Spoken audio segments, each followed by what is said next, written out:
Mile 22. I know that number because I've thought about it a lot. My legs stopped listening to me somewhere around mile 22.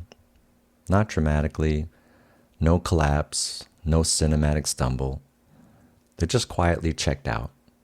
Like they looked at each other and looked at me and went, "We're done. You're on your own." I didn't stop. I couldn't stop. Not because I'm tough. I kept going because I honestly could not process the alternative. After 22 miles, after months of training, after running through West LA in the dark, the idea of stopping 4 miles from the finish line was just not a file my brain could open. So I trudged, painstakingly lifting each leg, full concentration on not toppling over. Popped an ibuprofen, grabbed a couple of goos, and just kept moving. And then a stranger on the sidewalk looked me directly in the eye, held up a Super Mario 1-up mushroom sign, and gave me a thumbs up. I kept going. Hey, I'm your host. This is I Took the Long Way, a podcast about life, detours, and somehow still being here to talk about it. Pull up a chair.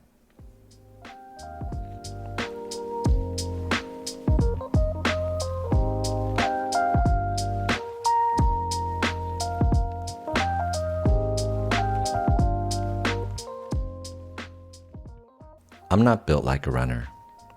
I mean, I'm skinny, so on paper, sure. But skinny doesn't mean fit. Skinny doesn't mean good cardio. Skinny just means I need to wear a belt.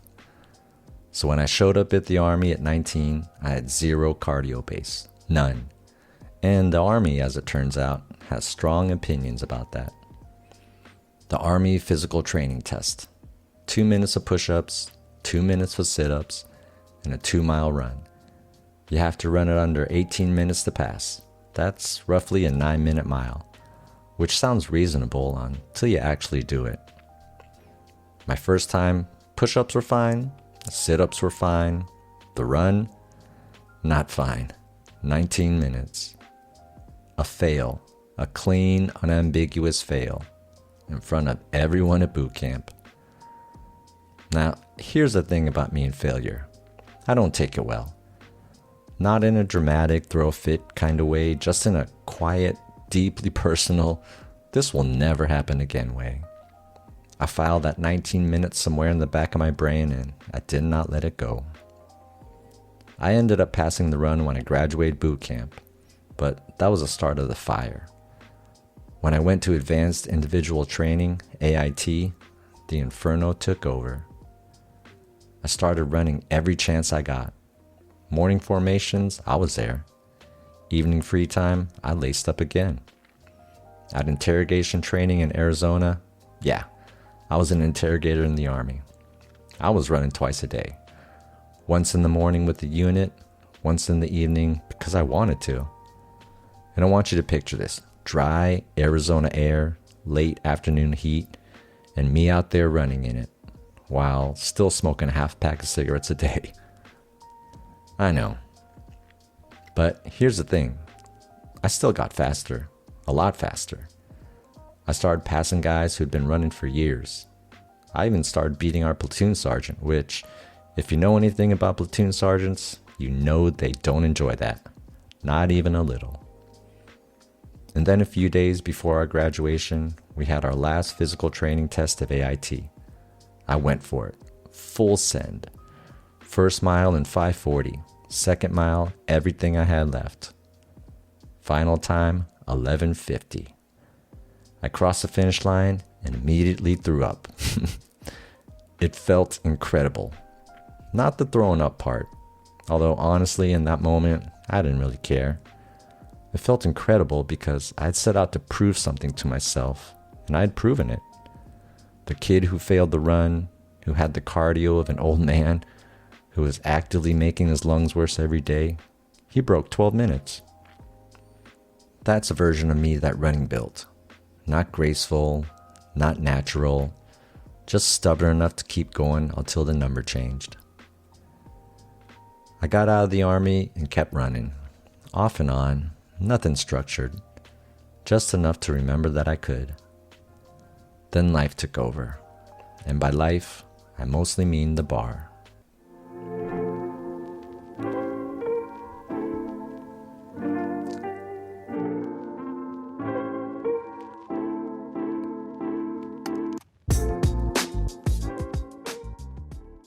I should tell you when the marathons actually happened, because the timing matters. My 20s and 30s, that was a drinking chapter. Lost my license twice, rode a bike everywhere in LA because that was a consequence. The long middle. I didn't start running marathons until my 40s. Before I ran my first one, I never stood marathoners. Like, what would possess a person to run 4, 5, 6 hours straight? What were they running from? What skin were they trying to shed? I kind of thought it was some sort of organized self-punishment, like people signed up for them because they genuinely enjoyed suffering. I didn't get it. And then I ran one. And somewhere between Dodger Stadium and Santa Monica, I realized I had it completely backwards. Marathoners aren't running from anything. They're running towards something, every single one of them. It might be a finish line or a number on a clock or just proof that their body can do what they're asking it to do. But it's always toward, always forward.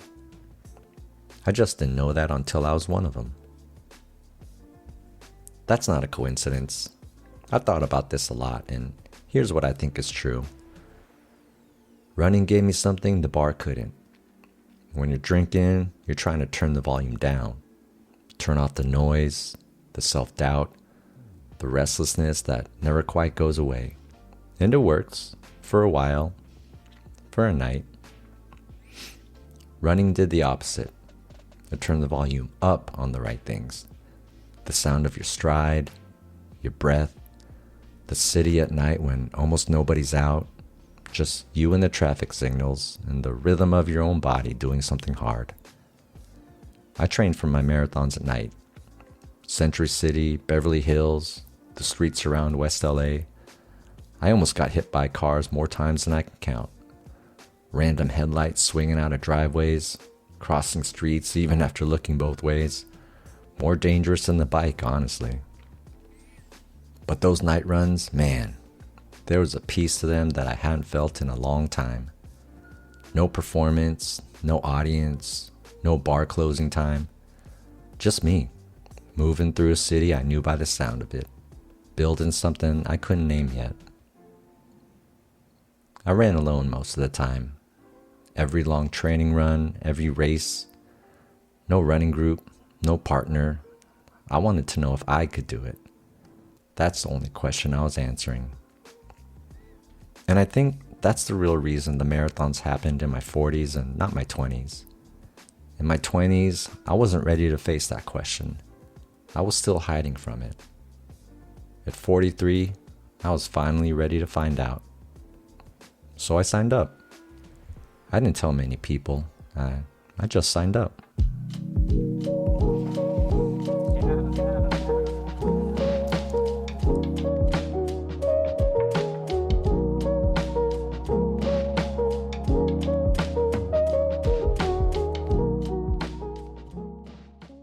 March 2018, my first LA marathon. 6:30 in the morning on a Sunday. I'm standing at Dodger Stadium with what feels like every human being in Los Angeles. Over 20,000 runners at the start line, a sea of people. All shapes, all ages. Noobs like me in baggy shorts and an ill-fitting shirt. Marathon veterans in minimal gear looking like they weighed their socks before leaving the house. All of us. About to run 26.2 miles from Dodger Stadium to Santa Monica. I'm looking around, taking it in, trying to figure out if I belong here, and that's when I see him. An older man, probably in his 70s. He's wearing a t-shirt, and printed on the back of that t-shirt is a list of dates. LA Marathon finish dates. I stopped counting at 30.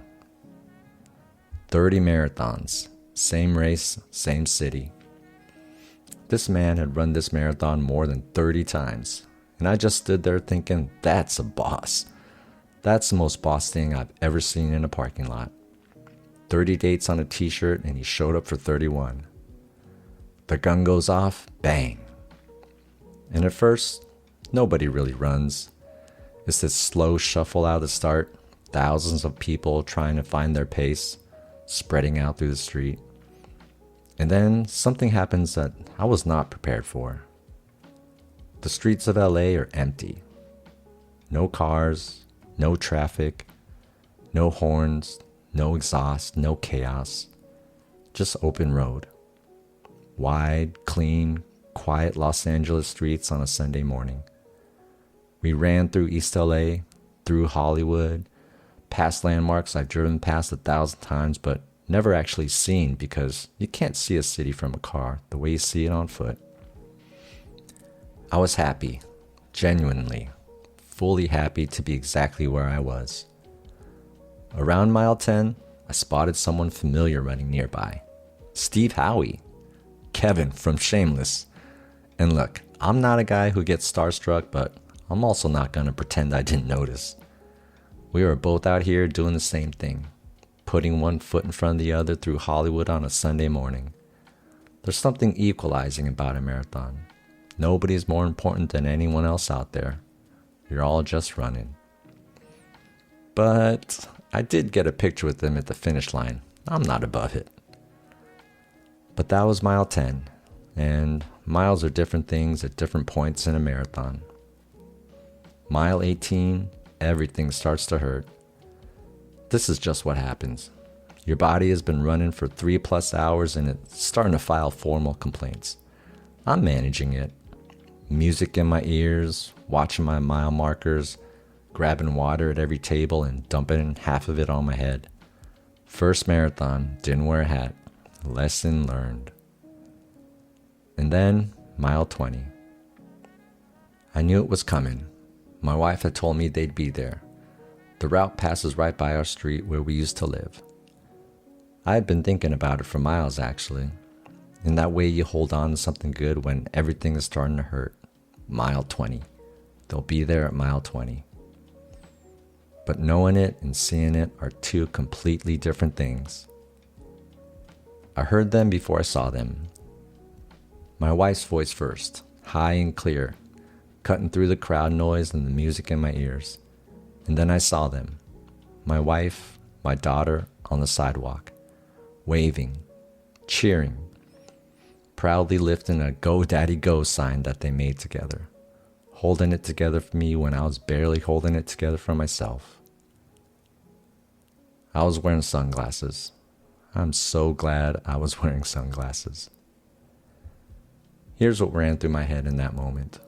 And this is going to sound like a lot for a guy just trying not to fall over at mile 20, but it's the truth. I thought about that kid who came home to an empty house, made his own snacks and took care of his little brother and never had anyone waiting for him. I thought about my 20s and 30s, closing down bars by himself, riding a bike through LA because he'd burned that bridge too. I thought about how long the middle of my life felt, and how certain I was during parts of it that this, a wife, a daughter, Sunday morning on a sidewalk, just wasn't something that was going to happen for me. And there they were. Not for a celebrity, not for an elite runner, for their husband, for their dad. Two people who got up early on a Sunday morning and stood out on the sidewalk to cheer for a middle-aged dad who was running 26.2 miles for absolutely no practical reason. I felt proud, not of the miles, of the life, of the fact that I had somehow, through all the wrong turns and bad decisions and long detours, ended up here with them, and they showed up. We're a triangle family, my wife, my daughter, me. A triangle is the strongest shape on earth. You can put pressure on any side and it doesn't collapse. It just holds. They held me at mile 20. I kept running. I had to. Mile 22, you already know what happened at mile 22. The legs, the trudging, the ibuprofen, the strangers with the cool Mario signs looking me in the eye like they meant it. Here's what I know about those strangers. They didn't know me. They had no reason to be there except that they wanted to be. They showed up with signs and high fives for every single person who ran past. Honest enthusiasm for people they would never see again. I don't know why that hit me as hard as it did. Maybe because I spent so many years feeling like I was running alone, in every sense of that word. And here were complete strangers on a sidewalk, reminding me that people root for each other, that the world does that sometimes, that you can be a stranger to someone and still matter to them in a moment. I crossed the finish line in Santa Monica, found Steve Howie, got my picture, and then immediately sat down on the curb and didn't move for 15 minutes. 5 marathons total, 4 LA, 1 San Francisco. The first one will always be the one that matters most, because the first time you do anything, you don't know yet that you can, and then you do, and you never unknow it. I ran 3 more, same race, same city, each harder than the last. Not because I got weaker, but because the stakes kept getting quieter and more honest. And then, San Francisco.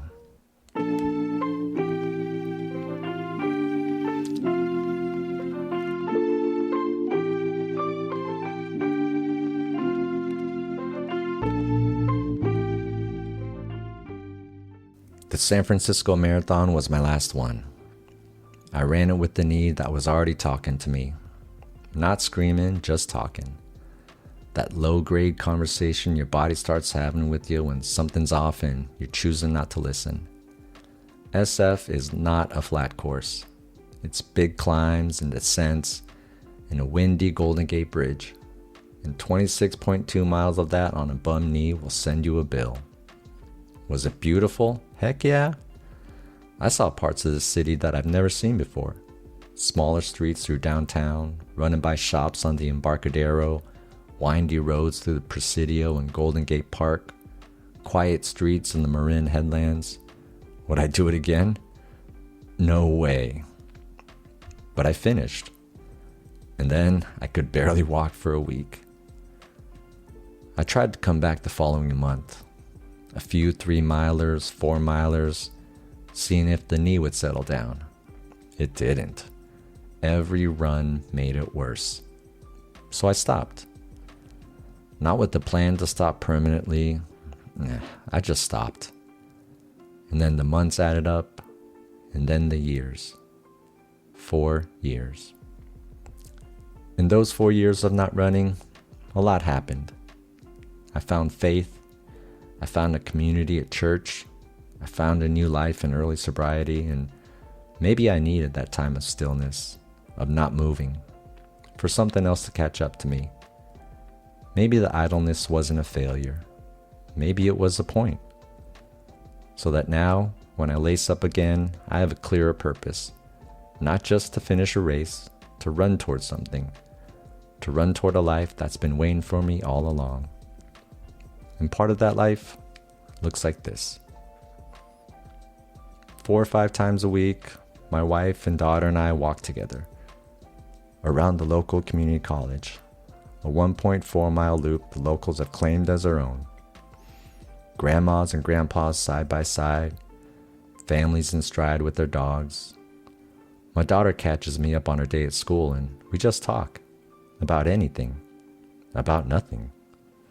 No devices, no distractions, just the 3 of us moving through the afternoon sun, 1 loop at a time.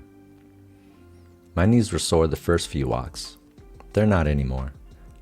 Something is coming back, slowly, the way things do when you stop fighting and just let the process happen. And somewhere in one of those loops, between the grandmas and the families and the dogs, I thought, okay, I think it's time. I want to run the LA Marathon again. March 2027. That's the goal. I'm 51 now. I'll be 52 by race day. I started marathons at 43. People like to call that a midlife crisis, but I don't think that's what it was. I figured out I wasn't running from anything. I was running towards something I couldn't fully name. Health, clarity, proof of something. The same thing I was chasing in Arizona. Running my second loop of the day with cigarettes in my system and a 12-minute goal in my head. That never really changed. The stakes got older, the knees got worse, but the thing underneath it, that quiet, stubborn need to find out what I'm capable of, that's still there. And when I cross that finish line in March 2027, they're gonna be there, on the sidewalk, cheering. I'll wear sunglasses again, with a hat, just in case.